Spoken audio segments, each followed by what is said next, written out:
Baba wetu, tunakushukuru, asante kwa sababu ya siku hii, kwa ajili ya uzima umetupa kuona tarehe hii Bwana ndani ya maisha yetu. Wewe ni Mungu, umehusika na maisha ya kila mmoja wetu. Bali tumefika hapo, wewe ni Ebeneza. Imekarimu rehema zako, imekarimu huruma zako. Pendo wako umekuwa juu yetu. Bwana umetuponya, umetulinda, umetulisha.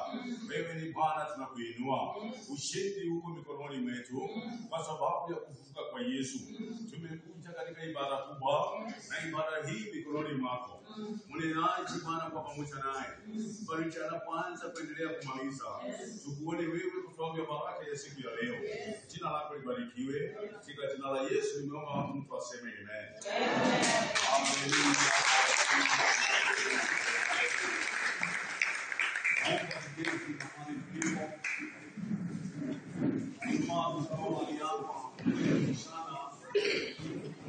Ndani ya maisha ya muumini Kristo.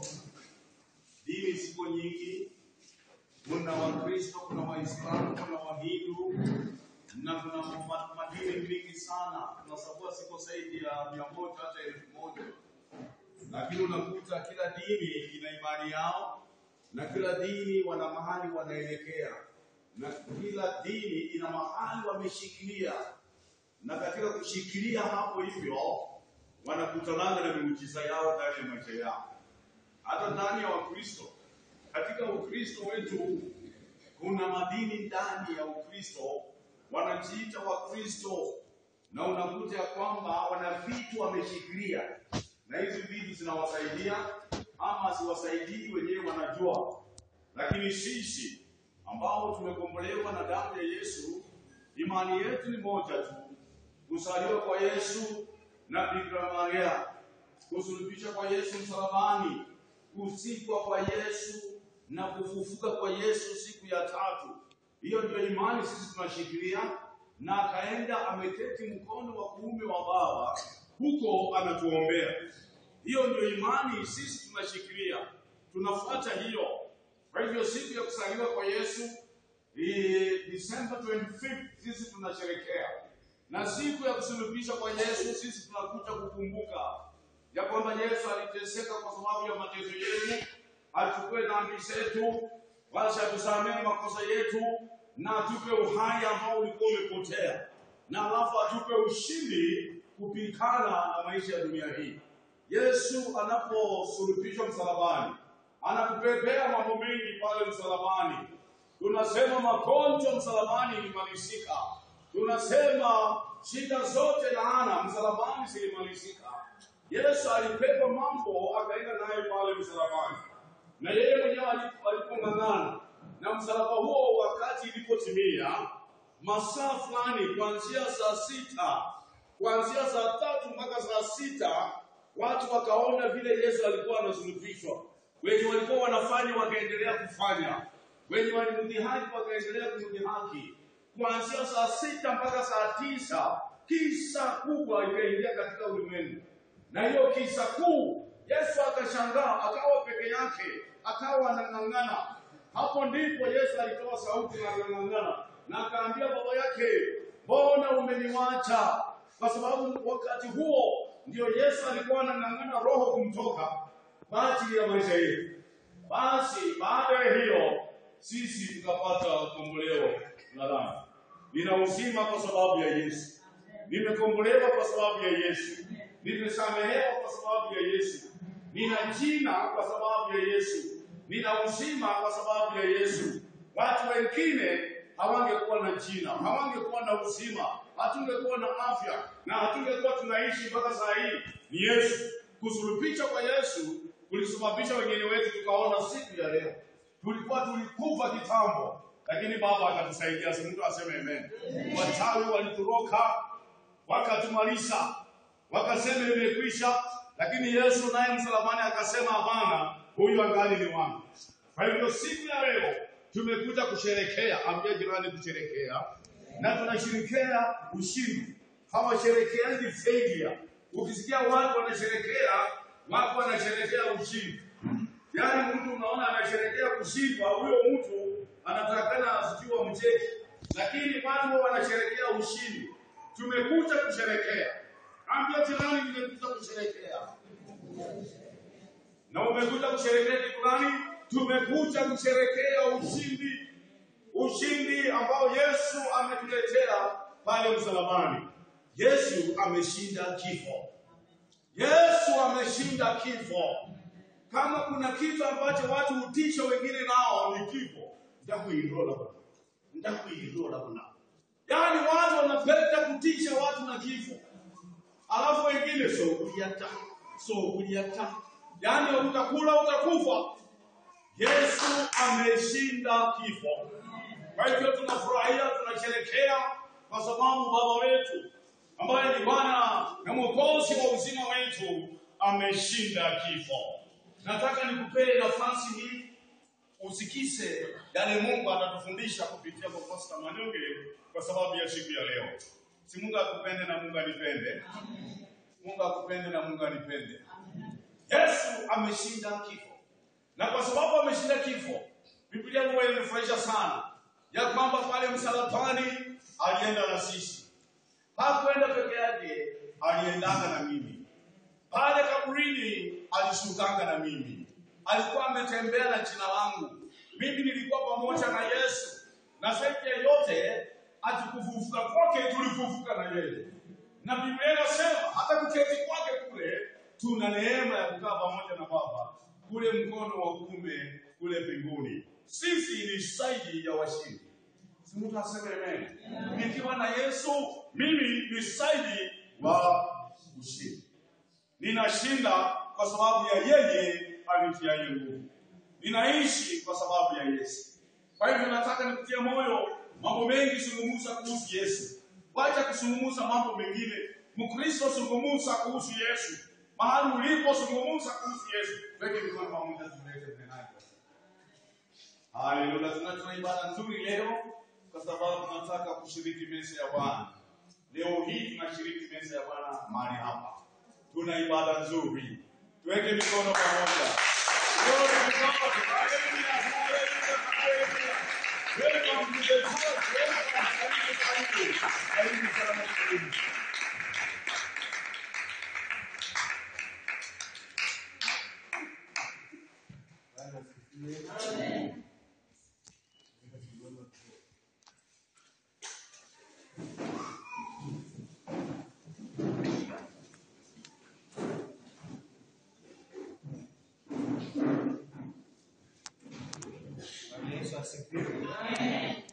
Kuna stima lakini tutaendelea hivyo. Mungu atatusaidia. Kuna hitilafu hapa Buffalo. Kuna mti ulianguka wakati waya wanashughulikia. Tutamalizika wakati tumemaliza ibada. Lakini najua Mungu atakuwa nasi. Naamini unanisikia Mama Violet, unanipata? Amesema ananipata. So naamini upande ule unanisikia. Asante. Na wimbo nataka tuimbe. Kikundi cha sifa mtusaidie pia. Kila mitambo, naona watu wachezaji mitambo wao ukiwa na stima wanakuwa. Lakini kwa vile hakuna stima, hawatu wameenda. Lakini siwaiti mje hapa. Bana siweza. Nataka tuende mbele za Mungu. Tuimbe wimbo mmoja hapa ambao tunapenda kuimba hapa. Anasema maombi yangu yafike kwako. Moyo wangu uliyebondeka hautadharauliwa. Kiu yangu ni haja ya moyo wangu. Bwana asifiwe sana. Bwana Yesu asifiwe.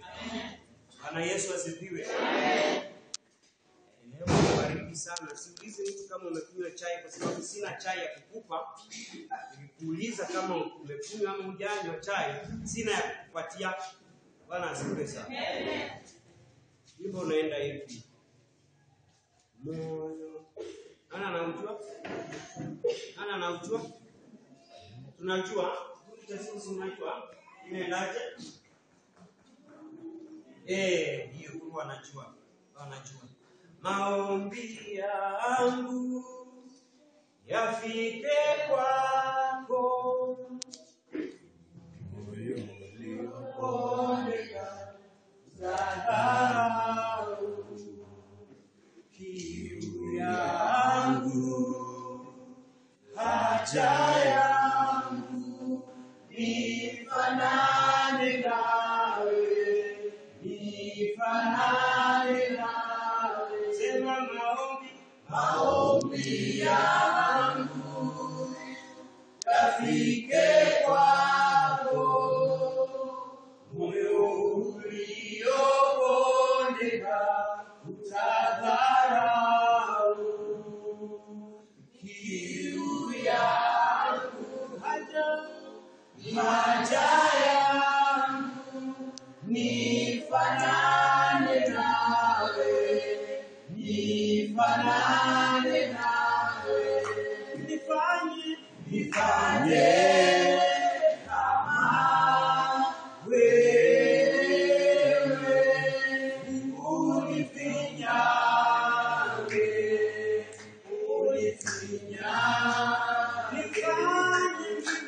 nifanye kama wewe,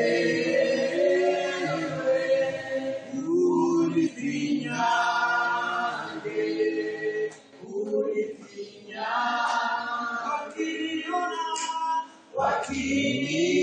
wakinitazama wakuone wewe, unifinyange,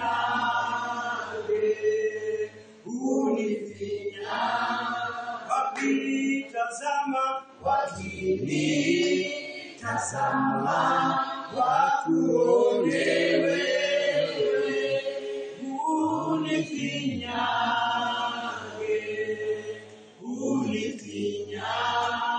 unifinyange, nifanye kama wewe,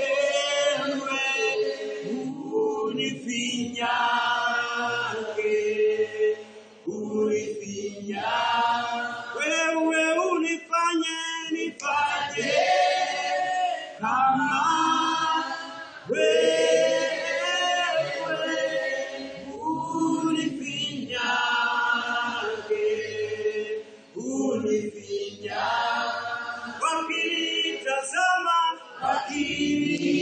wakinitazama wakuone wewe,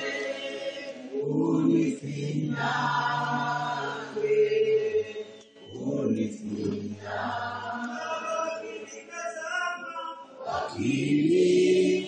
wakinitazama wakuone wewe,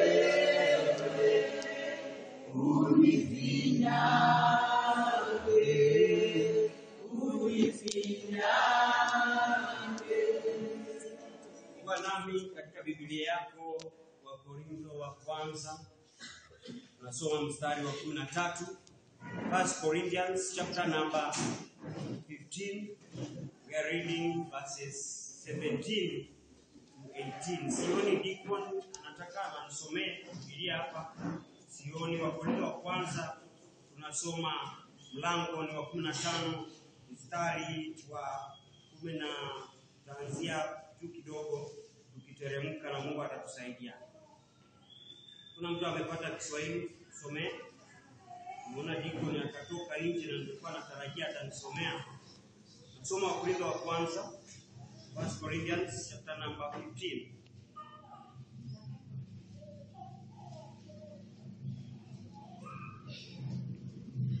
Wakorintho wa kwanza 15:17. Na kama Kristo hakufufuka, imani yenu ni bure, mungalimo katika dhambi zenu. Na hapo hao nao waliolala katika Kristo wamepotea. 19. Kama katika maisha hayo tu tumetumaini Kristo, sisi tu masikini kuliko watu wote. 20. Lakini sasa Kristo amefufuka katika wafu, limbuko lao waliolala. 21. Maana kwa kuwa mauti ililetwe na mtu, kadhalika na kiyama ya wafu ililetwe na mtu. 22. Kwa kuwa kama katika Adamu wote wanakufa, kadhalika na katika Kristo wote watahuishwa. Amen. Thank you. Baba, katika jina la Yesu Kristo tunakushukuru kwa ajili ya siku ya leo. Tunasema ni asante, uinuliwe, upewe sifa. Asante kwa ajili ya siku hii Bwana. Maana ni siku ambayo ulishinda mauti, ni siku ambayo ulishinda dhambi pale msalabani. Hata ni siku hii Bwana ambayo umeshinda mauti pale kwa kaburi. Hapo umefufuka ndani yetu. Tunasema ni asante. Tunaposikiliza injili hii Bwana na mafundisho haya Bwana, naomba Mfalme mkono wako ushuke, neema yako ishuke, uwepo wako ushuke nasi Bwana. Tunapoendelea hadi tamati, nasema ni asante, uhimidiwe na upewe sifa. Kwa Yesu Kristo tumeomba. Amen. Tunaweza keti katika uwepo wa Bwana. Tunaweza keti katika uwepo wa Bwana. Amen. Amen. Nataka kuzungumzia kuhusu ya ufufuo wa Yesu Kristo. The power of resurrection of Jesus Christ. The power of resurrection. The power of resurrection. Nitakuwa nachanganya Kiswahili na Kizungu, usijali. Talking about the power of resurrection. Ufufuo wa Yesu Kristo. Bwana asifiwe sana. Ufufuo wa Yesu Kristo. Tumesoma katika maandiko pale. Ukisoma mstari wa 17 unaambiwa jambo pale. Kuna jambo tumesomewa pale na bishop kwamba kama Kristo hakufufuka, imani yenu ni bure, mngalimo katika dhambi zenu. Kama hakufufuka, lakini tunaamini siku ya leo Kristo amefufuka na sisi hatuko katika dhambi. Imani yetu imeuishwa upya, imani yetu imefanywa upya tena. Ndipo sasa tunazungumzia nguvu ya ufufuo, the power of resurrection. Praise the Lord. The power of resurrection. The power of resurrection of Christ. Bwana asifiwe sana. Ufufuo wa Yesu Kristo, nguvu ya ufufuo wa Yesu Kristo. Katika ukisoma Biblia utapata hii nguvu ya ufufuo wa Yesu Kristo ama the resurrection ni ile kiungo kuu cha kati ambacho Mkristo yeyote anafaa kikumbatie katika maisha yake. Kwa maana tunaona pale msalabani, hiyo tuliona ushindi. Ijumaa tukawa tunahubiriwa kwamba msalabani kulikuwepo na ushindi wa dhambi. Dhambi zilishindwa na kukawa na pia tukapata ondoleo la dhambi na pia mauti kaondolewa. Tulihubiriwa Ijumaa kwa wale walikuwa hapa. Bwana asifiwe sana. Na tukaambiwa pia pale msalabani tulipata ushindi. There was victory. We triumphed upon the enemy. Bwana asifiwe sana. So pale katika ufufuo pia iko na nguvu. Pale msalabani dhambi zilioshwa, dhambi zikasafishwa, tukasamehewa dhambi. Yesu alipoingizwa kaburini, tunaambiwa ameshinda mauti. Inamaanisha pia kuna ushindi, wewe kushinda mauti. Kama amefufuka, Biblia inasema kwamba imani yetu basi imekuwa si bure tena kama amefufuka, na tunaamini amefufuka. Bwana asifiwe sana. Pale kaburini nguvu za ufufuo wa Yesu Kristo inashinda adui wote. It defeats the devil. Bwana asifiwe sana. And this one empowers the believer. Inapea waumini nguvu ya kumtumainia Bwana. Inapea waumini kuishi maisha mapya. Tunaambiwa pale msalabani maisha mapya yalipeanwa kwetu sisi. Bwana asifiwe sana. Na katika ufufuo wa Yesu Kristo tukapokea maisha mapya. Bwana asifiwe sana. Hizo ndio nguvu nazungumzia kuhusu ufufuo wa Yesu Kristo. Na katika ufufuo wa Yesu Kristo changamoto za maisha zote umezishinda. Maana anasema kwa msalaba alishinda yote. Akasema kwa kaburi akashinda yote. Wamekaa wanangoja wakiangalia jiwe limeviringika halipo tena. Inamaanisha changamoto za maisha zote amezishinda zote. Na tukiwa tutafufuka na yeye, basi nguvu hizo, nguvu za ufufuo zitakuwa kwetu. Bwana asifiwe sana. Bwana Yesu asifiwe sana. Changamoto za maisha zipo, lakini nasema katika ufufuo wa Kristo Yesu Kristo tumekuwa washindi. We are overcomers of challenges of life. We are overcomers of every evil powers of the enemy. Bwana asifiwe sana. And we experience the favor of God. Tunapata kibali cha Mungu. Bwana apewe sifa. Kama ungependa kupata kibali cha Mungu, ungana na Wakristo wanaposherehekea ufufuo wa Yesu Kristo. Kibali cha Mungu kiwe nasi. Bwana apewe sifa. Bwana Yesu asifiwe sana. Kupitia ufufuo wa Yesu Kristo kuna mambo kadha wa kadha tunayoona. Nimezungumza na nitataka kwanza kufafanua moja baada ya nyingine katika mafundisho haya. Bwana asifiwe sana. Katika ufufuo wa Yesu Kristo kuna mambo ambayo haukuweza kuyafikia ukisoma Agano la Kale. Tukawa tunavunjwa Ijumaa hapa kwamba pasia ilipopasuka tukapata kitu kinaitwa kwa Kizungu access. We access tuka-access. Kitambo walikuwa wanatuma kuhani aenda atuombee, tunawasilisha hoja zetu kwa kuhani. Lakini wakati Yesu alikufa msalabani, pasia ikafunguka, ikawa wewe na mimi tunaweza mfikia Mungu wakati wowote, wewe na mimi. Uache kusema tukuombee. Inamaanisha nini? You have the access to new life. You have the access to the throne of God. You have the access to everything you need. You have access. Bwana asifiwe sana. Bwana Yesu asifiwe sana. Bwana Yesu asifiwe. So katika msalaba na katika ufufuo wa Kristo kuna mambo ambayo tulipata. We got what we call the victory over death and sin. We received victory over sin and death. Tulipata ushindi. Nguvu za ufufuo wa Yesu Kristo, kuna ushindi wa dhambi. Ulishinda dhambi na ukashinda mauti. Kuna ushindi katika ufufuo wa Yesu Kristo. Na ni Mkristo, hii inaashiria kwamba Mungu ni Mungu wa nguvu. Amemfufua Yesu Kristo kwa katika wafu, kuonyesha nguvu zake, Mungu mwenyewe. Anadhihirisha nguvu hizi kupitia kumfufua mwanawe Yesu Kristo. Na tunapofufuka naye siku ya leo, tunapata ushindi kwa dhambi. Dhambi tunazishinda, maana alisema imekwisha, na mauti pia tunayashinda, maana yeye aliye mwana wa Mungu na aliye ndugu yetu ambaye sisi tumridhio, basi pia tunapata ushindi. Bwana Yesu asifiwe sana. Hii inaashiria maisha mapya ndani ya Mkristo. Hii inaashiria maisha mapya, mambo mapya ndani ya Mkristo. Mambo mapya yanaanza kufanyika. Siku ya leo tunaanza maisha mapya katika Kristo. Maana amefufuka, alikuwa amekufa katika dhambi, akafanyika dhambi asiyekuwa na dhambi, ili kwa sababu yako na wewe akafa ili aweze kushinda mauti. Na anapofufuka, afufuke tuwe na maisha mapya, tuwe na mambo mapya. Tunapofanya, we begin having a new life, we begin having experience, we begin being believers that have new life and have a new calling again. And that we no longer bound ourselves in sin, we no longer bound ourselves in the consequences of sin, but we have the power and the victory over death and sin. Bwana asifiwe sana.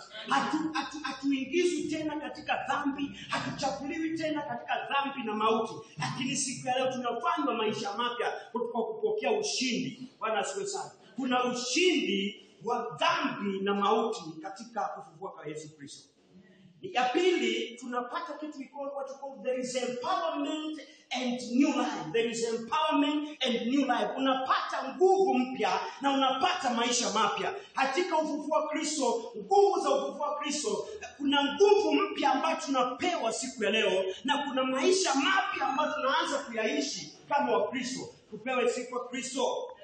Bwana apewe sifa. Amen. Nikisema tupewe Kristo sifa inakuchanganya na Bwana asifiwe. Inakuchanganya.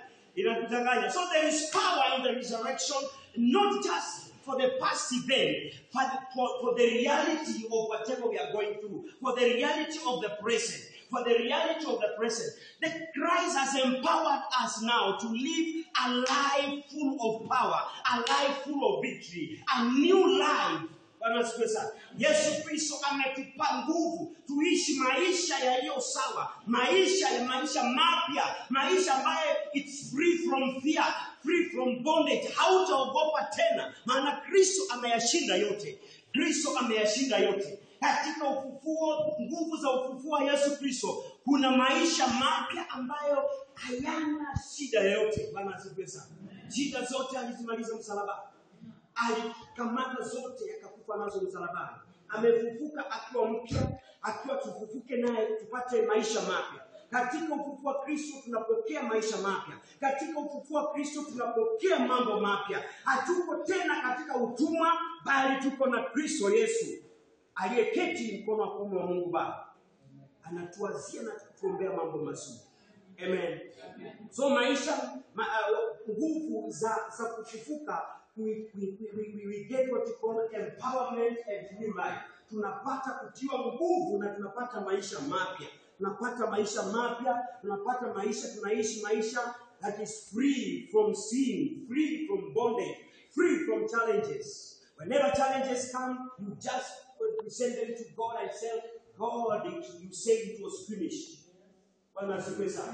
Bwana Yesu asifiwe sana. Another thing that we get from the power of resurrection is hope for the future. There is hope for the future. Kuna tumaini kwa siku zijazo. Unapata tumaini katika nguvu za ufufuo wa Yesu Kristo. Kuna tumaini, inamaanisha kile kilichokufa ndani ya maisha yako, kuna tumaini kitafufuka tena. Ulichopoteza, kuna tumaini kitatokezea tena. Yesu Kristo alipokufa watu kafikiria imemalizika. Kumbe kulikuwepo na tumaini. Anapofufuka tunapata tumaini, kumbe inawezekana. Nilichopoteza kuna tumaini kwamba kitatokeza tena. Bwana asifiwe sana. Yeye anasema kama mtu unapokatwa, ijapo utajipuka tena, utajipuka tena, tukipata maji kidogo tu. Yesu Kristo amefufuka kutuonyesha kwamba kuna tumaini kwa kila jambo. Kuna tumaini kwa maisha yako. Sijui ni changamoto gani unapitia kama Mkristo, lakini nimekuja kukuambia iko tumaini siku ya leo. Yesu alipofufuka akatuonyesha kwamba kuna tumaini. Haijalishi umekufa kiwango gani kwa imani. Haijalishi ni mambo gani yamekufa ndani ya maisha yako. Haijalishi ni biashara imekufa. Haijalishi ni hali yako ya Kristo imekufa. Haijalishi ni imani yako imekufa. Yesu Kristo amefufuka leo kutuonyesha kwamba iko tumaini tena. Iko tumaini tena.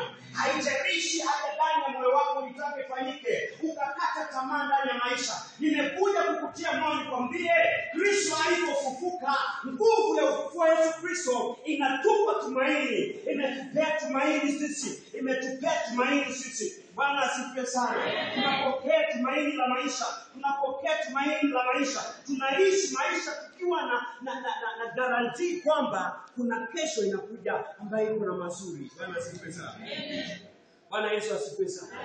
Na hiyo hali inatuambia tutashiriki na yeye katika umilele. Tutashiriki na yeye katika umilele. Kama yeye alifufuka, inamaanisha hata sisi mambo yetu yatafanyika upya na tutafika kwake umilele. Bwana asifiwe sana. Bwana Yesu asifiwe sana. Bwana Yesu asifiwe sana. The power of resurrection. The power of resurrection. Another thing is we live in resurrection power. Tunaishi katika nguvu za ufufuo. There is living in the resurrection power. Wakati Yesu amefufuka, tunaishi katika nguvu hizo zilizomfufua yeye. Tunaishi katika nguvu zilizomfufua Kristo. Maana amefufuka nasi. Bwana asifiwe sana. Imani yetu inakuwa sawa. Si bure tena. Biblia inasema mahali ukisoma Korintho wa kwanza 15 mstari 17 inasema kama Kristo hakufufuka basi imani yetu ni bure. Lakini kama kweli amefufuka siku ya leo, Wakristo ulimwengu mzima tunasherehekea ufufuo na nguvu ya Yesu Kristo kufufuka, basi inamaanisha imani yetu si bure. Maana amefufuka. Bwana asifiwe sana. Imani yetu si bure. Inamaanisha tunaishi katika nguvu za ufufuo. Nguvu zilizomfufua Kristo ndizo tunazozingira sisi. Nguvu zilizomfufua Kristo ndizo nazungumzia. Bwana apewe sifa. Amen. Bwana Yesu asifiwe. Amen. Bwana Yesu asifiwe. Amen. Nguvu zilizomfufua Kristo, living in the resurrection power. Bwana asifiwe sana. Amen. Sote tunaishi maisha ambayo yako na changamoto kadha wa kadha. Lakini nataka kuambia kupitia nguvu za ufufuo wa Yesu Kristo, tutaishi maisha ambayo yako na nguvu ya Yesu Kristo imetuzingira. Maisha ambayo yako na uwezo. Maisha ambayo tunaruhusu that life that we allow that power to shape our thoughts. Ifanye mawazo yetu yakwe kwa Yesu Kristo. To shape our feelings, to shape our words, to shape our action. Ufufuo wa Yesu Kristo, kuishi katika nguvu za ufufuo wa Yesu Kristo itakusaidia wewe uangalie maneno gani unatamka. Ikusaidie mawazo yale uko nayo. Unawaza vipi kama Mkristo? Ifanye matendo yako utatenda aje? Unafaa utende kama Mkristo ambaye Yesu Kristo amefufuka ndani yake. Bwana asifiwe sana. Maisha haya tunaanza kuishi maisha ambayo yako na nguvu. Na nguvu hizi zinaonekana katika mawazo yetu, jinsi tunavyofikiria, jinsi tunavyozungumza kwa maneno yetu, jinsi tunavyotenda katika matendo. Bwana asifiwe sana. We allow that power to shape our thoughts. We allow the power of God, the power of resurrection, to shape our words. We allow the power of God, the power of resurrection, to shape our action. Bwana asifiwe sana. Amen. Bwana Yesu asifiwe sana. Hii inamaanisha we need to embrace the new life. It means embracing the new life of Christ, the new life of the resurrection of Christ. Bwana asifiwe sana. Tumesema wakati katika ufufuo hii tunapata maisha mapya. Maisha mapya yanaonekana. Basi lazima tuishi tukikumbatia maisha mapya katika Kristo siku ya leo. Tuishi tukikumbatia maisha mapya katika Kristo aliyefufuka siku ya leo. Tuishi tukijua kwamba ya kale yameisha. Tuishi tukijua mambo yamefanyika mapya siku ya leo. Bwana asifiwe sana. Tuishi tukijua kuna mambo there is new possibilities in our life. Tumaini ziko, mambo yako mazuri ya kufanyika ndani ya maisha yetu. Bwana asifiwe sana. Bwana Yesu asifiwe sana. Nguvu ya ufufuo wa Yesu Kristo.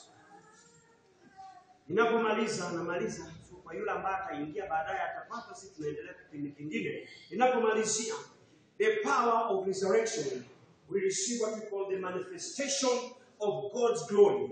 We experience the manifestation of God's glory. Manifestation of God's glory. Mungu anajidhihirisha katika utukufu wake. Mungu tunaona Mungu akijidhihirisha katika utukufu wake. Anajionyesha kwamba yeye ni Mungu. Anasema kwamba yeye ni Mungu. Kile alichoruhusu kiuawe amekifufua tena ili waone kwamba yeye ni utukufu wake unatawala. Bwana asifiwe sana. The power of resurrection is the manifestation of God's glory in our life. The power of resurrection is the manifestation of God's glory in our life. It demonstrates the power of God, the humanity, the love and the humility of God. Inaonyesha nguvu za Mungu, inaonyesha upendo wa Mungu, inaonyesha unyenyekevu wa Mungu. Bwana asifiwe sana kwa mwanadamu. Bwana apewe sifa. Ungekuwa ni wewe uliyekuwa unatundikwa katika msalaba ungilalamika sana. Ungepiga kelele ukisema nini, lakini Yesu akanyenyekea. Mapenzi ya Baba yafanyike. Bwana asifiwe sana. Ikawa inaonyesha nguvu, ikawa inaonyesha upendo. Biblia inasema katika Yohana 3:16, kwa jinsi hii Mungu akaupenda ulimwengu hata akamtoa mwanawe pekee afe msalabani kwa ajili yangu na wewe. Hakuwa na kosa lolote. Alikufa, alifanyika hivyo Mungu kujionyesha upendo wake. It was manifesting God's glory in our life. And that glory, I'm talking about the manifestation of God's glory. Number one is the love for his people. Mungu akapenda watu wake. Na siku leo ameruhusu afufuke ili tufanye upya. Tuishi maisha mapya. Utukufu wake uonekane. Utukufu wake uonekane. Bwana Yesu asifiwe sana. It is a call to live in the way that reflects the glory of God. Ni ile hali ya kuishi maisha tukiashiria utukufu wa Mungu. Tuishi katika utukufu wa Mungu. Tuishi tukimpendeza Mungu. Na tuishi tukijua tumepokea ushindi juu ya mauti. Tumepokea ushindi juu ya mauti. Mauti hayana nguvu tena. Mauti hayana nguvu tena. Kilichokufa ndani ya maisha yako nataka kwenda tumaini kwamba kitafufuka. Maana asifiwe sana. Tunapokea utukufu wa Mungu unaonekana kwetu. Tunaishi maisha ambayo yako na nguvu na uwezo. Tunaanza kuishi maisha tukiangalia matendo yetu, tukiangalia mambo yetu, mawazo yetu, tunawaza vipi. Tunaishi maisha ambayo yako na tumaini. Tunaishi maisha ni mapya na yako na nguvu. Tunaishi maisha ambayo yameshinda, yako na ushindi juu ya kifo na dhambi. Bwana asifiwe sana. Kifo na dhambi imeshinda. Amekishinda. Kristo ameshinda. Amen. Acha tuombe. Baba, katika jina la Yesu Kristo nakushukuru. Asante kwa ajili ya neno hilo fupi ambalo umeleta kwetu Bwana. Juu ya nguvu za ufufuo wako. Kasema Bwana, kupitia ufufuo wa mwanao Yesu Kristo tumepokea ushindi juu ya dhambi na ushindi juu ya mauti. Umetupa tumaini ndani ya maisha yetu Bwana. Ukatupatia nguvu na maisha mapya Jehova. Nasema ni asante Baba kwa ufufuo wa Yesu Kristo. Maana maisha mapya tumeyapokea. Tumepokea ushindi Jehova Bwana. Tumepokea tumaini Mfalme. Na Baba, zaidi ya yote Bwana, unajidhihirisha, utukufu wako unajidhihirisha kwetu. Baba, asante maana unatenda. Asante Jehova maana kupitia ufufuo huo Bwana tunaishi maisha ambayo yanakupendeza wewe, katika mawazo, katika maneno na katika vitendo Bwana. Asante maana unaweza. Pokea sifa, pokea shukrani. Kwa Yesu Kristo tumeomba. Amen. Asante. God bless you. Wow.